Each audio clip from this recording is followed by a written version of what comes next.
Welcome to the Aruba Confidential podcast. I'm Christopher Elliott, and I'm here with Aaron Elliott. Hello, Aaron. It's your boy. It's my boy. It's your boy. We are in Aruba. In Aruba. The wonderful ABC Islands in the Caribbean today. And we are staying at a hotel called Bukudi and Tara. Is it Tara or Tara? Tara. Tara. It's like Anantara. Anantara. That's Bukudi and Tara. Oh, okay. It's like there was a hotel called Bukudi, and then there was an Anantara, and then they bought both. Now it's Bukudi and Tara. Okay. What do you think of Aruba? Oh, Aruba is just a fine, dandy little island. It's one happy island. It's one happy island, It's right? just read the license plates, and you'll realize that. We were having a conversation about this. If you read the licenses, then you just can't go wrong. For example, Bonaire, which is where we were last week, it's a diver's paradise. Mm-hmm. And Aruba is one happy island. I can't wait to see what Curacao is. Well, we've been to Curacao, and I don't remember what the license plate said, but I just, if it's on the license plate, it must be true, right? Yeah, Curaçao's license plate says nothing. It says Bonbini.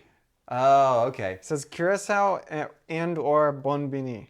I wonder if that works for U.S. license plates as well, because they say things too.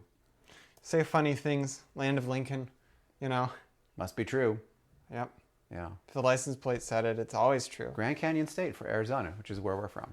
Yeah. Yeah, it must have a Grand Canyon. Must be true. Must be true. Anyway, one happy island. And today's question is, what destination have you been to where the tagline didn't quite live up to the hype? And be nice, and you can go ahead and mention the destination if you want to, but please no expletives. Really? Is there a problem with expletives? I don't know. No, not like a problem that you have, but a problem with your viewers. It's just yes. like they have caps lock on, No. and they're just like every other word is an expletive, and it's like I hate this place. They've been listening too much rap music. I don't know. Oh yeah, exactly. Have we ever been to a place where the billing didn't quite live up to what we found? I think that when you go to either of the Sunshine States in the United States, which there were two mind you, oh, yes. Florida and South Dakota. South Dakota was called the Sunshine State, but it shouldn't have been. Yeah. Yeah, if you go to either of them, you that. realize no, it should be Yuma, Arizona, but okay. Yeah, I would say that for me, it was Croatia that. Everyone thought it was an amazing place, and we went there, and maybe we just went to the wrong place when we were in Croatia. I thought you were talking about a tagline. Now, I don't know what Croatia is supposed to be known for. Oh, okay. Let's find out what Croatia's tagline is, because I think... Croatia tourism slogan. Yeah. Full of life. I mean, I don't know. The architecture isn't. No. Well, we were living in a Soviet-era... apartment building, and that was no fun. It says here, Hrvatska, puna života. Yes. Yeah, I probably got that wrong. Hrvatska, not puna života. But, they have nice beaches there. It's just that I don't think it was full of life. Yeah, look, if you go to, what's this, it's Dubrovnik. If you go to Dubrovnik is just like here. It's beautiful, they have beautiful water, and, the only issue is they've turned all of Dubrovnik into a giant gift shop. It's kind of like Disney, except Disney kind of does it better, where they have everything. It's like Croatian castle style. Oh yeah, gift shop. They're pretty commercial. I'll tell you what though, if you have enough of that rakija, the signature spirit from Croatia, you will be full of life. Rakija. Rakia? Rakia. Rakia. Well, that's my American pronunciation coming through. No. It would be the Z with a little swoopty swoop on it. That would be a J. Rakija. Yeah. Okay. Sorry about that. And the linguist has corrected me. By the way, speaking of linguistics, you are almost done with your linguistics degree. So congratulations on that. Yeah. I just have to, hold this up for another month, and then after that I can spill the beans I can finally, let my true opinions fly. It's like, about the true what really goes on in academia. yeah, what really goes on. I'm now, sure now that I'm an that's going to be. insider, I'll just fully play my card. Okay. That's going to be an interesting podcast. I No, can't wait for that. it has nothing. It's not relevant actually. So whatever. Let's talk about Aruba. We got here. We had a little bit of island hopping to do. We flew from Bonaire to Curacao to Aruba, and then we immediately came over and stayed at a place called the Boardwalk.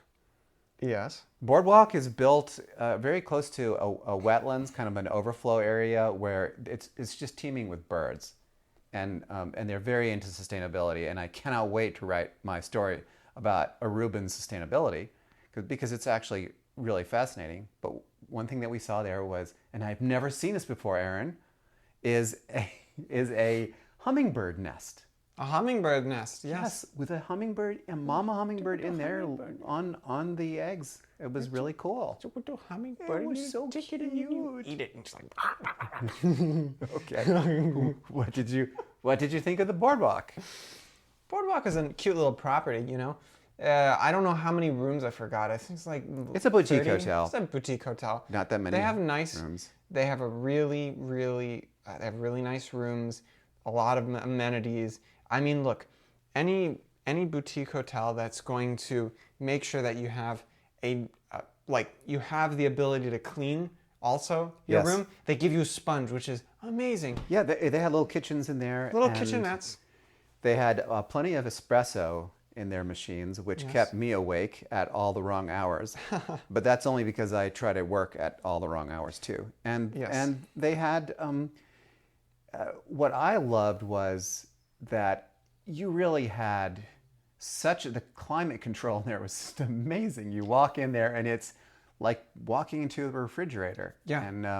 And they have these, when they built the rooms, they used the most energy efficient material. And it's so energy efficient that even if you turn the air conditioning off, which I did because it was so cold, the rooms stay cold. I know. It's really great. So it's this wonderful insulating technology called not using single pane windows.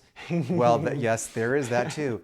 And it's amazing because here in Aruba, you do see some places that still have single pane windows. And of course, the heat just goes right through that. Yeah. Well, and you see, I think that's just the problem is that people are not willing to make the long-term investment. The savings by using single pane windows obviously are worth it. Unless for whatever reason energy is so cheap that it would outweigh that, which is not even feasible in my imagination, in my estimation. I remember when you still owned a home and switching to double pane windows was the best thing to happen. Yeah, because you don't hear anything going on outside. So all the kids screaming outside, you don't hear, and you can get your work done. And so then they also had this process of putting in insulation. So when they were fixing up the homes, I forget whether they fixed them up. The roofs, I think.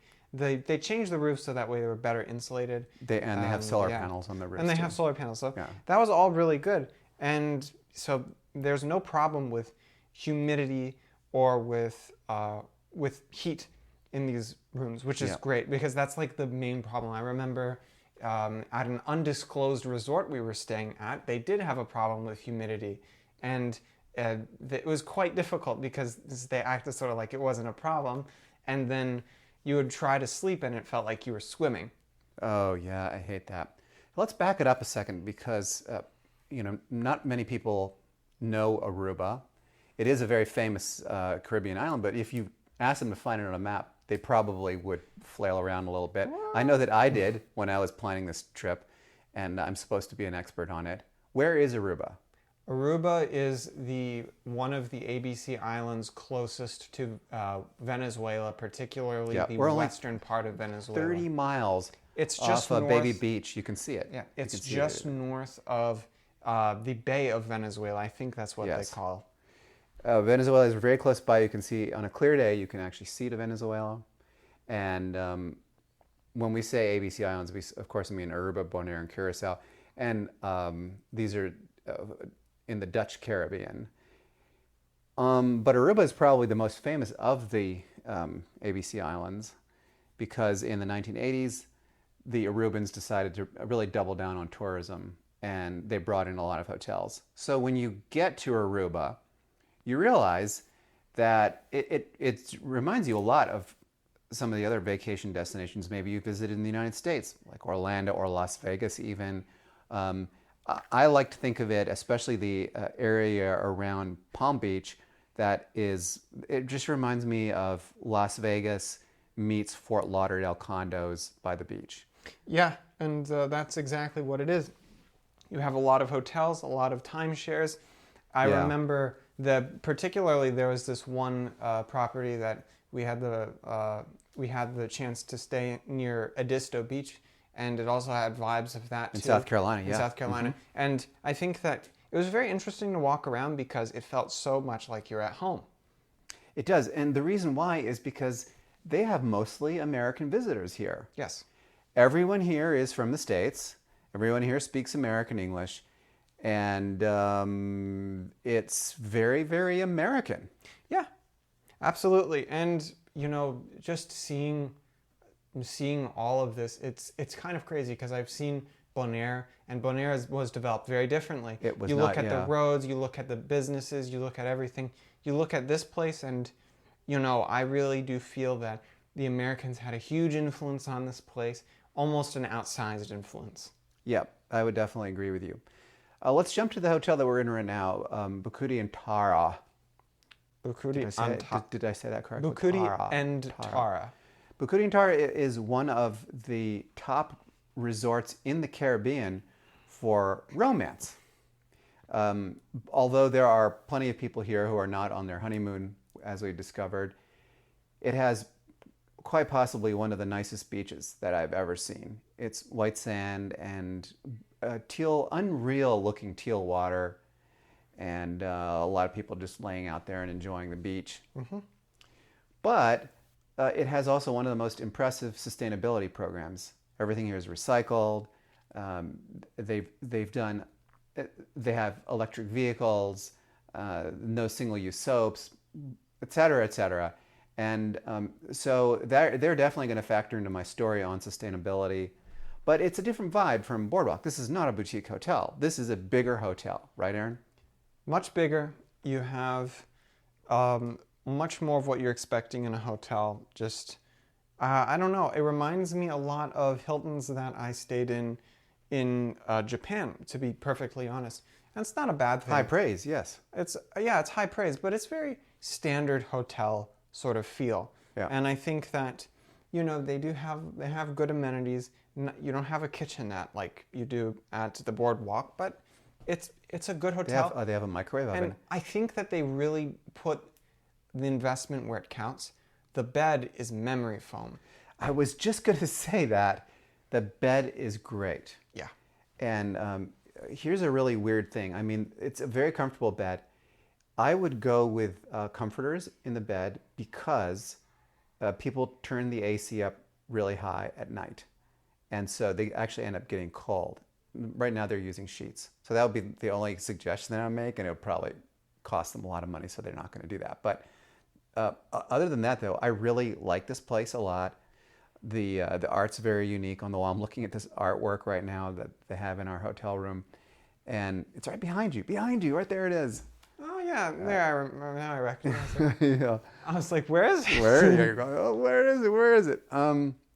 But I think that the thing that makes this hotel great, and also I saw this when we were at Boardwalk, is the people. They're very friendly, and I am told that Arubans are very friendly people.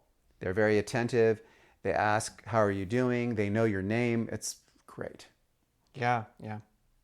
Absolutely. And I noticed that there was really was a focus on service, not like in the sort of, what am I saying? It's not like an obsequious type service where they're just like, hello, how's it going? It's more like, hello, and can I help you with anything?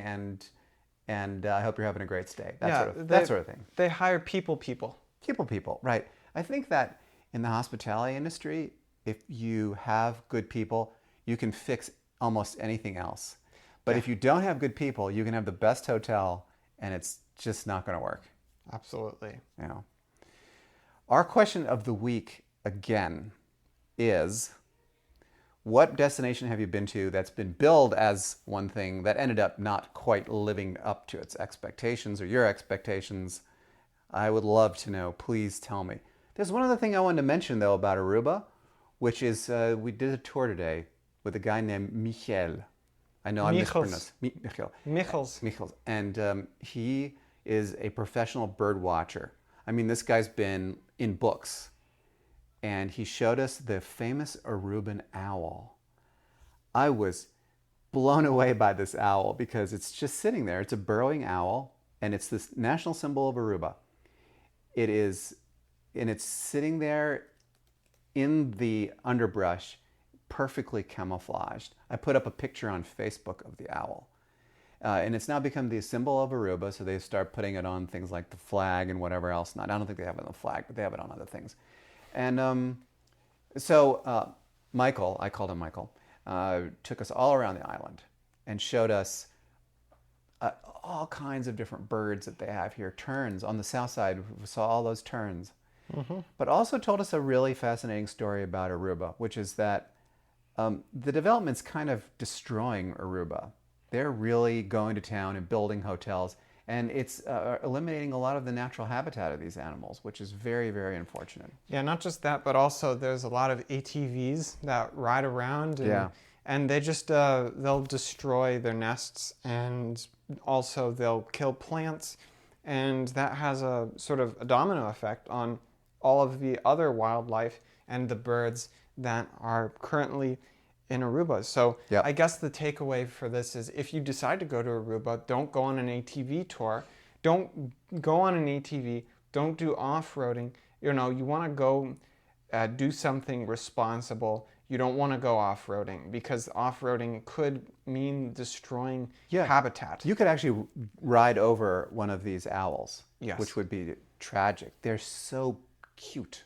And just to show how significant of a problem this is, our friend Michael told us that within the course of 1 hour, there was something like 578 ATVs. So this is not like, oh, once in a while I go cross and it might kick up some dust and that might suffocate the plants that need it and destroy a little bit of habitat. It's like, no, in 1 hour, if there are 578 ATVs, then you're talking about a whole different scale. It's massive, and the destruction is almost unmeasurable. These ATVs are churning up dust and destroying natural habitat, and the dust is getting all over the plants. So they definitely have their work cut out for them. It's nice that people want to go out there and be in nature, but it's not so nice that they're out there with ATVs. They should be hiking. And that's exactly true. And the thing with these ATVs is not just that it's kicking up dust, but also it destroys plants. Mm-hmm. It tears out roots. It tears out things in the soil. For example, a clay layer that might keep some of because this is a desert island, there's a clay layer at the bottom that would retain some of the water. With enough soil damage and with enough root damage, that goes away. And then all of a sudden there's less water for all of the animal life, and the island becomes even more desert-like. And it takes a long time to regrow that. So definitely, if you're going to come here, do not book ATV tours, and be sustainable. Think about what you're doing and how it's going to affect the environment. You don't need to have a PhD. You just have to have common sense. Yeah, I would say book the birdwatching tour instead, for sure. In our last podcast, we asked about doppelganger destinations. So we wanted to know what your favorite doppelganger destinations were. And we have comments. Sam says, South Island of New Zealand looks exactly like northern Norway. So much so that I say, New Zealand is Norway upside down. That's a good one. We've been to both places. Aaron, agree? Yeah. I mean, I haven't been to we have been to South Island, but we haven't seen the fjords, no. The coastline. We haven't seen any of that. No. But it has a little bit of that vibe, though. And it just depends what time of year you're there. We were there in late fall, which was about this time last year. And it was, starting to get cool and rainy, but still so beautiful. I would say that the South Island probably is, and I don't know this for certain, but it's probably a little bit sunnier than Norway. Norway's probably like always raining. It was always raining when we were there the last time. Yeah. BJ says, Bonaire is beautiful. We were there a few weeks ago on a cruise. The salt flats and flamingos are stunning. And yes, they are. Actually, when you go into the salt flats, there are flamingos there. And the cool thing about the salt flats is that the water there is a totally different color. It's kind of an off teal, it's almost like a aquamarine, I don't know. And the contrast of these pink birds against the blue water is stunning. It looks like someone used Photoshop. Yeah. All right. Dooley says, I agree, Bonaire definitely has that Florida Keys vibe. Easily one of my favorite islands in the world. I think it's fascinating that these islands are so close together and they're so similar looking. They're desert islands. They have these beautiful waters around them, and they're all part of the Dutch Caribbean, are so similar and yet so different too. And Bonaire, I don't think it's ever going to become Aruba. I think that if they've stopped the development there, you're not going to have those high-rise hotels. But different set of problems, because if you don't have a lot of tourists, then how are you going to make money? And Aruba has made a lot of money from tourism. Bonaire, not as much, obviously. So it's kind of a strange juxtaposition. We are off to another island next week, and that island is Curacao. Curacao, yes. Well, we had to do all 3 ABC islands. So Curaçao's next. We will see you when we see you from Curacao. Thanks for listening. Ciao, ciao.